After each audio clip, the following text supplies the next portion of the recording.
Hello all, this is another short video in my series on getting the most out of your Mini 5 Pro, which brought in a load of new functionality previously only found on some of the larger models like the Mavic 4 Pro and the Air 3S.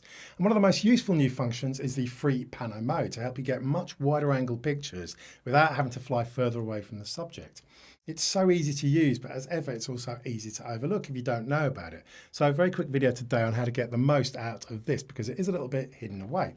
Now you may have seen or used some of the other pano options such as the 180 degree or the vertical, which are all good in their own right, but you can't define exactly what you want to be captured, which is a shame because it is very easy to lose detail with these panoramas if they're too wide angle. Everything gets compressed and stretched and it is not always a good final result. And that's why I love the Free Pano Mode, because you can define things precisely, even if it is just capturing a scene that is a little wider without having to fly too far away from yourself. Now to get to it, you just tap the camera mode button and scroll down and eventually you will see the Pano option. Tap that and taken to the default top option, which is the new Free Pano Mode.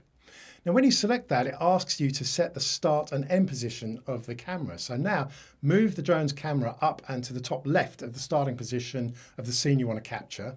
And then you can either tap the on-screen white C1 button or tap the physical C1 button on the rear of the remote. When you get that on-screen confirmation, then move the camera to the bottom right of the corner of the picture that you want to define. And again, tap the button again to set the full scene's area. It confirms everything, including how many photos it's going to generate and how long it's likely to take. Then just tap that green start button on the right and watch it go through the full capture process. Over on the right, you can see the individual photos flashing up briefly as they're being taken, as well as the overall percentage of the program, which carries on counting up after the pictures have been taken as it stitches the pictures together.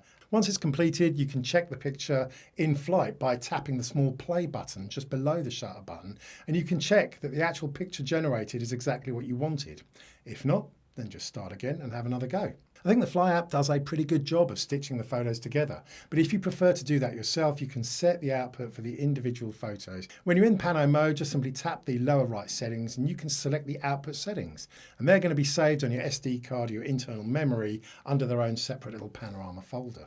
Now, I didn't want to spend too much time on the other Pano modes because they are pretty self-explanatory and they will often give you good results, but do have a go with the Free Pano mode as I think it is way more useful and you will really make good use of it now you know how simple it is to use.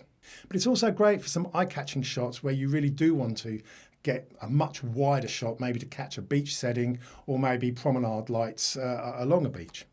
So that's it. Short and simple today. I am literally out the door to Kathmandu. I've got a few days in Mumbai and then up to the Himalayas for a few weeks. You're going to be able to follow my progress on my Instagram, which I'll put a link, or at least I'll show that below, Ian in London, and I will be uploading as often as I can. Obviously not fantastic coverage up there in the Himalayas, but anyway, I'm looking forward to getting some really incredible scenery trekking up in the mountains. Sadly, I am not taking the Mini 5 Pro or even my Mini 4 Pro because I'm flying in via India for a few days. Indian customs can be pretty good at confiscating drones at the airport, so I'm taking an older model. I'm still deciding whether or not to take my Mini 3 Pro or my Mini 4K. Either way, hopefully it won't be too much of a drama if it is confiscated. Anyway, as ever, hopefully you found this video has helped you out, and if it has, give me the little thumbs up because I'm trying to get, as I say, I'm trying to help you get the most out of this incredible little drone. Anyway, that's it for now. Until next time, have fun, happy flying.